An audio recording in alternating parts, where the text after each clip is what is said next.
Oh, that's a pure tune. What's up everybody? Welcome to Pure Tunes. So we've talked about MySpace a lot lately. I'm pretty sure you all know my feelings on the subject. This week News Corporation announced they spent $257 million in order to restructure their digital entertainment sector. The lion's share of which went to entirely restructure MySpace, which is now being purposed as a social entertainment platform. But get this. Chase Carey from MySpace says that News Corp were repurposing the site, hoping that another company might take it off their hands. And apparently they've already had a ton of interest. I'm sorry, hasn't anyone realised that MySpace is dead yet? Or are we still at the poking it with a stick to make sure phase? Except of course the stick happens to cost several $1 million. As a wise man once said, bloody hell. In somewhat more musical news, the White Stripes announced this week that they are officially splitting up. An announcement posted on the band's website says that the breakup is for a myriad of reasons, which do not include artistic differences or health concerns. I know that the White Stripes were an acquired taste, but I really liked them. Their sound was raw, it was energetic, it was really stripped back, obviously because they only had 2 members. It stuck a finger up to the guys that said you had to have a 5-piece lineup just to sound heavy. So I'm making it official. Pure Tunes will miss the White Stripes. Now, I'd appreciate it if you all join me in a moment's silence.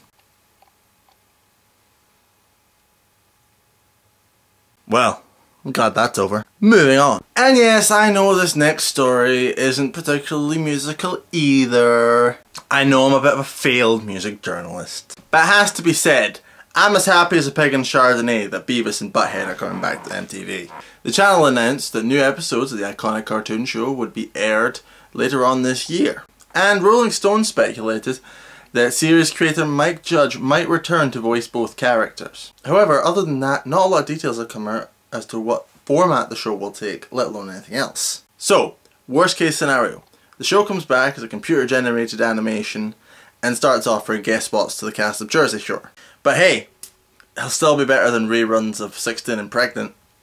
Am I right? And now to our derp of the week, which this week gets served to Frankie Iero of My Chemical Romance. This week Iero slams some of the band's overprivileged fans who've given them grief over not playing in their particular cities on this tour. In an interview with AOL Music, Iero said, "If you don't go to every city, you have overprivileged 11-year-old brats tweeting, 'You didn't come to my city and now I—' expletive deleted. Hate you!' Now, I can understand this frustration. When it comes to touring, it's nigh on impossible to please everybody. And if you don't somehow manage to keep all of them happy, they're gonna label you a douchebag. Seriously, I do feel for you, bro. But when you blast your own fans in an interview, call them overprivileged and whatnot, then that's not entirely endearing either. Guess you just can't win them all, Frank." Now it's time for our track of the week, which this week comes from one of the greatest bands in the known universe. Specifically, R.E.M.